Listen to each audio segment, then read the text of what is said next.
कन्या पूजन में कन्याओं को आप श्रृंगार का सामान दे सकते हैं, उससे भी माता रानी बहुत जल्दी खुश होती है। और आप कॉपी, पेंसिल ये सब चीज़ें दे सकते हैं जिससे उनका भविष्य आगे बढ़े।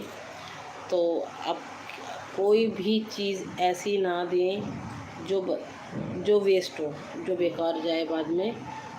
तो हमें बच्चों के भविष्य के लिए भी सोचना है। कन्याओं का हम पूजन करेंगे, माता रानी बहुत जल्दी प्रसन्न होंगी। आप इन्हें श्रृंगार का सामान दे सकते हैं। श्रृंगार के सामान में अब ये भी होता है कि चूड़ियाँ लेकर आएँ तो किसी का नाप बड़ा होता है, किसी का छोटा होता है, तो आप उसका भी एक हल है कि आप चूड़ियाँ ना देके बिंदी दें, छोटी सी नन्ही नन्ही बिंदियाँ, ये भी श्रृंगार के सामान में आती हैं। तो आप ये दे सकते हैं, छोटी छोटी बिंदियाँ ला के दे दीजिए। बहुत अच्छी काजल ला के दीजिए। जब वो अपने नैनों में सजाएंगी कोई भी कन्या, वो भी हमारी माता का स्वरूप है, तो बहुत ही अच्छे लगेगा, बहुत ही माता भी प्रसन्न होंगी। और अब स्कूल बच्चों के ज़्यादातर खुले हुए हैं। जिन बच्चे कॉपी किताबें नहीं लेके आ पाते हैं तो आप उन्हें ख़रीद के दीजिए। अगर नहीं तो आप एक काम और कर सकते हैं कि आप कॉपियाँ ले आइए, कॉपियाँ और पेंसिल्स। क्या चीज़ लानी है हमें? कॉपी और पेंसिल्स। सुनते जाइए सभी भक्त। तो कॉपी और पेंसिल भक्तों, आप जो कन्या जिमाएंगे उन कन्याओं को आप दे सकते हैं। ये भी बहुत शुभ माना जाता है, कन्या को कॉपी पेंसिल देना बहुत शुभ माना जाता है। तो इसलिए आप सभी भक्त अब की बार ऐसा ही करें। एक कदम आप बढ़ाएं और 10 कदम प्रभु बढ़ाएंगे आपकी तरफ, ऐसा नहीं है। क्योंकि हम एक कदम बढ़ाते तो 10 कदम प्रभु खुद बढ़ा देते हैं। तो प्रभु पर विश्वास तो कीजिए एक बार।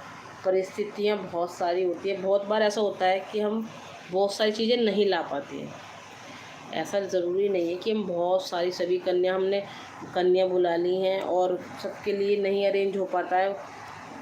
प्रभु की जितनी इच्छा हो उससे ज़्यादा तो हम कुछ कर ही नहीं सकते। उसकी इच्छा में हमें हाँ रखनी है। कोई किसी से उधारी नहीं लेनी है, किसी से उधार लेकर ये काम नहीं करना है। आप सब कन्याओं को नहीं दे सकते हैं अगर पेंसिल, कॉपी ये कुछ भी, तो जितनी भी कन्या बुलाई हैं उसमें से आप एक कन्या को दे सकते हैं।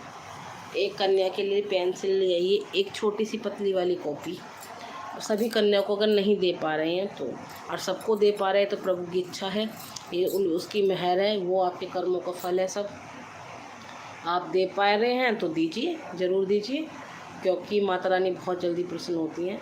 हमें कन्याओं को कभी भी ऐसे नहीं करना चाहिए कि भाई कुछ भी चीज़ दी नहीं तो पैसे भी दिए तो दिए, नहीं तो फटाक जल्दी यूँ सोचा जाता है कि भाई कन्याओं को पैसे दें यार, ये ज़्यादा हो जाएंगे, थोड़े थोड़े दे देते। मन में कभी भी कोई भी भावना ऐसी ना लाएं। जो हो वो आप प्यार से कन्याओं को दीजिए। पेंसिल, कॉपी भी बहुत, ये तो भविष्य की बात है। पेंसिल, कॉपी यूज़ करेंगे वो अच्छा लगेगा उनको भी, और माता रानी भी प्रसन्न होंगी। आप बिंदी का पत्ता ला सकते हैं। अगर आप कुछ भी नहीं कर रहे हैं तो एक छोटी सी कन्या को, बहुत सारी कन्या हैं नहीं ला पा रहे हैं तो आप एक कन्या को बिंदी का पत्ता, कॉपी, पेंसिल, श्रृंगार का कुछ भी सामान उसके नाप का लेकर आइए। जैसे चूड़ी, बिंदी, जो भी चीज़ वो लगाती हूँ वो कन्या को दीजिए। मेहंदी ज़रूर दीजिएगा, मेहंदी भी बहुत शुभ मानी जाती है। तो कन्या को मेकअप का सामान जो होता है श्रृंगार का वो दे सकते हैं। और अगर हम सारी कन्या को नहीं दे पा रहे हैं तो उसमें कोई भी घबराने की बात नहीं है या दुखी मन को करने की बात नहीं है। आज हम एक को देंगे, कल को माता रानी सबको दिलवाएंगे। इतना विश्वास तो कीजिए। जब आप देंगे किसी भी कन्या को ये सामान, या तो आप सभी को देंगे या फिर एक को देंगे, तो माता रानी से सिर्फ यही प्रार्थना करें, अगर हम एक को दे रहे हैं तो माता रानी हमें इस लायक करना, अगली बार हम सबको दें। माता रानी आपकी मनोकामना जरूर पूर्ण करेंगी।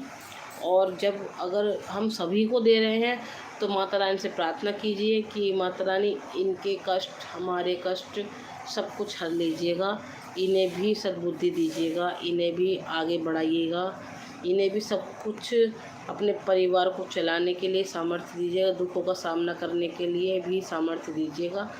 तो और जैसे आपने मेरी इच्छा को पूर्ण किया है हमेशा, ऐसी इनकी इच्छाओं को भी आप पूर्ण कीजिएगा। तो आप ये भी कह सकते हैं माता रानी से। जल्दी जल्दी आइए सभी भक्त, जल्दी जल्दी, बहुत जल्दी जल्दी सभी भक्त राधे राधे बोलते जाइए, राधे राधे कमेंट करते जाइए, और आप लाइक कर सकते हैं।